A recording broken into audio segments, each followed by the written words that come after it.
Pag nagluto ka po dito sa bundok, ayan po, tingnan nyo naman ang sitwasyon ng mga manok. Ayan pa, ibabahugan po natin. Ito pong sapal.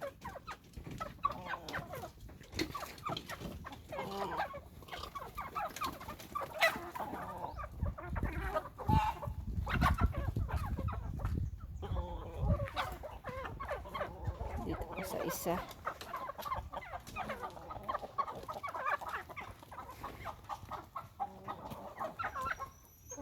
Dito sa nakakulong.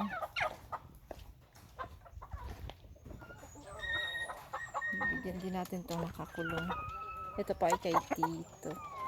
Ang daming tubig.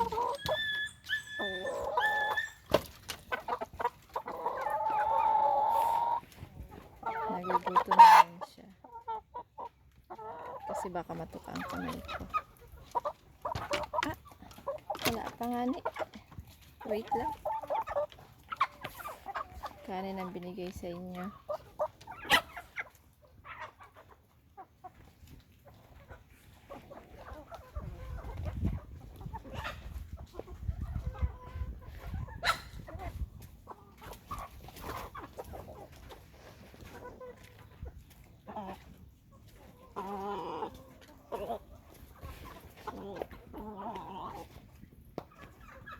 Tsaka sa makatali. Yan.